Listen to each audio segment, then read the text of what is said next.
And you had a little bit of a stake in Cantlay because you told everyone last week that he was going to win the bloody tournament. Yeah, well, look, I'm still okay with what I said. No, listen, it was good. He was there on the last day. His stats, I had a little bit of a look after. He was third in approach play, strokes gained. He was third in approach play off the tee, or tee to green, sorry. It was the putting. That was what let him down this week, which usually is a good strong thing. So, it was also. So I'm sorry if you lost money on Jacob calling out. We definitely You're with me, so we'll lose together. If Cantlay won, we definitely would have had a betting partner at this point 100%. because of that. Hey, wait till the USPGA. I've got some right takes. Unfortunately, if Cantlay had won, you would have also had, I think, probably the most unpopular major champion from a single round of golf that you may have ever seen. Do we know if he has actually finished yet? I don't know. He might is he still going? I don't know. Well, we're talking He's slow. We're talking about players dragging each other along, and then we talk about players dragging each other down. There's, I would say, almost no doubt that Hovland's chances were not. I'm not saying they were scuppered by the way that Cantlay was playing, but it would not have helped Hovland play his best game when Cantlay was just being so slow. I mean, it came to a head a little bit. It was happening all throughout the round where Hovland was effectively so far ahead of Cantlay after they were hitting their shots that you could see he was just waiting for him to get on with it. And by the time they got to the 13th, Cantlay was still walking down the fairway, and Hovland had got to the green and played his chip. Wasn't he? He not even crossed the bridge. Did he not? Literally not even crossed the bridge. And you could see him walking in the background, and Hovland was playing his shot in just a very blatant hurry. This is just getting stupid. And it was becoming more and more apparent. People were getting more and more annoyed about it. And they should be. Like, you shouldn't be taking 5 hours as a two ball to finish a round. Yeah, and I think it also played into Rahm's hands a little bit, because Brooks is like known for being very fast, for playing really quickly, and Rahm just had this like laser focus the entire time. So Hovland and Cantlay were slow, so which meant that they were getting slowed down.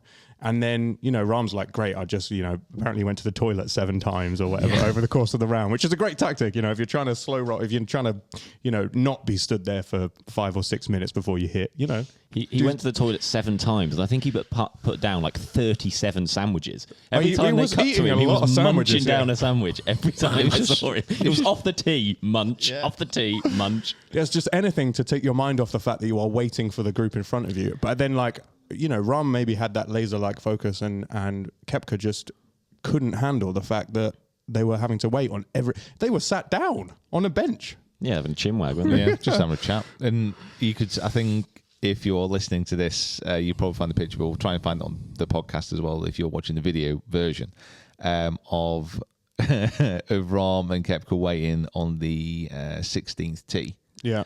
For Cantlay to put out, and like they were waiting for like 5 minutes. And you just see the look on Brooks's face is an absolute picture. That's great. It's just, he's not impressed. What's the rules? Because in order to make the game more exciting, lots of people have had this debate about should there be like a shot clock? Should there be, some sort of way that forces a player to get on with it?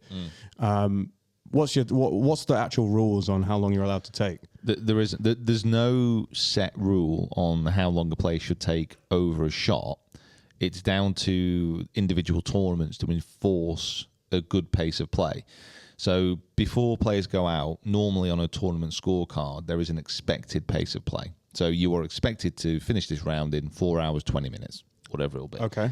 And then it's up to the tournament to then say to players, you are running behind, or you need to speed this up, you're on the clock. And then if they're repeating the offence, if you want to look at it like that, by slow play, then they could get penalised shots. Actual shot penalties for playing slowly. But in these big tournaments, like, for obvious reasons, the organisers are a little bit hesitant to do so, because what it would mean is that they would have to look at what Cantlay was doing and say, listen, playing slow, you're on the clock. If it continued, right, okay, you got a shot penalty. But then Cantlay could easily turn around and say, well, in the second round, I was playing with Kevin Na, or whoever was playing with, I can't remember, and he was playing really slow, so why didn't he get docked a penalty? You've got to make sure that if you're going to do it, it's a blanket, well-organized, consistent rule application. Because if you don't, then it's open to interpretation. Yeah, like some people's, like if you ask Brooks, they were playing extremely slowly. If you ask someone else who plays slowly, they're like, it's not that bad. In all fairness, I think you could have asked a glacier and he would have said that Cantlay was playing slow that day. It was a bit ridiculous by the end.